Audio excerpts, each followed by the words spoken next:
జూదం వలన కలిగిన పరిణామాలు ధృతరాష్ట్రుణ్ణి బాగా కలిచివేశాయి. ఏదో కీడు జరగబోతుందని అతడి అంతరాత్మ నిత్యం ఘోష పెట్టింది. అది తట్టుకోలేక రాజు విదురుని పిలిచి ఇలా అన్నాడు: విదురా, నువ్వు నీతి, రాజనీతి, ధర్మం తెలిసిన వాడివి. ప్రజలిప్పుడు మా మీద తీవ్రమైన ద్వేషంతో ఉన్నారు. ఈ ద్వేషం పెరిగి మహాగ్నిజ్వాలగా మారి మమ్మల్ని దహించేయకుండా ఆపాలంటే మేమేం చేయాలి?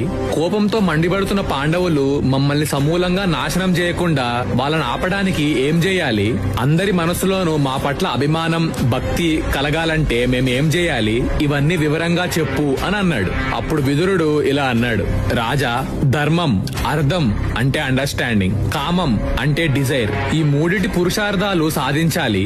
వీటిలో అర్థాన్ని, కామాన్ని ధర్మబద్ధంగా అనుష్ఠించాలి. శకుని పాపాత్ముడు. ఆ పాపాత్ముడి ఆలోచనలకి నువ్వు నీ కుమారులు వంత పాడారు, ధర్మాన్ని వదిలేశారు, అధర్మాన్ని ఆశ్రయించి పాండవుల రాజ్యం సంపాదన పొందారు.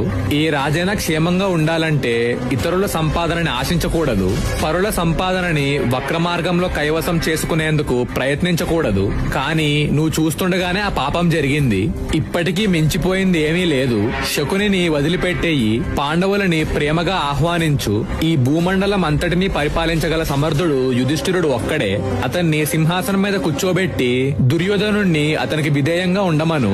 నిండు సభ ఏర్పాటు చేసి దుశ్శాసనుడి చేత భీముడికి, ద్రౌపదికి క్షమాపణ చెప్పించు. దుర్యోధనుడు పుట్టినప్పుడే అతన్ని వదిలేయమని నీకు చెప్పాను. ఆ తర్వాత కూడా అనేక సార్లు చెప్పాను. ఇప్పటికైనా దుర్యోధనుడిని నియంత్రించి దుర్మార్గపు పనులు చేయకుండా ఆపగలవేమో ఆపు, లేకపోతే అతన్ని వదిలేయి. నీ వంశం సమూలంగా నాశనం కాకుండా ఉండడానికి ఇదే ఉపాయం. నీ వంశానికి మేలు చేసే ఈ మాటలు నీకు ఇంతకు ముందు కూడా చెప్పాను అని అన్నాడు. ధృతరాష్ట్రుడికి పట్టరాని కోపం వచ్చింది. ఆ కోపంతో ఇలా అన్నాడు: నీకు నా కుమారులంటే ద్వేషం, పాండవుల పట్ల పక్షపాతం ఉన్నాయి. ఆ పక్షపాతంతో మాట్లాడుతున్నావు. కౌరవులు, పాండవులు కూడా నా కుమారులే. కానీ దుర్యోధనుడు నా ఔరసపుత్రుడు. నా శరీరంలో భాగమే నా పెద్ద కొడుకు అయింది. అతన్ని వదిలేమని పదే పదే చెప్తున్నావు. లోకంలో ఎవడైనా తన శరీరాన్ని తానే వదులుకుంటాడా? నేను నిన్నెంతో గౌరవిస్తున్నాను.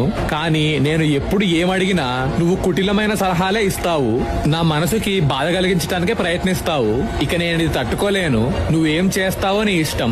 నేనింత చెప్పాక కూడా ఇక్కడే ఉండాలనుకుంటే ఉండు, ఎటైనా పోవాలనుకుంటే పో అని తిట్టి అక్కడి నుంచి వెళ్లిపోయాడు. అప్పుడు విదురుడు, అయ్యో, ఈ వంశం సర్వనాశనం అయిపోబోతుంది. నేను ఎంత ప్రయత్నం చేసినా నివారించలేకపోతున్నాను అని బాధపడి పాండవుల దగ్గరికి బయలుదేరాడు.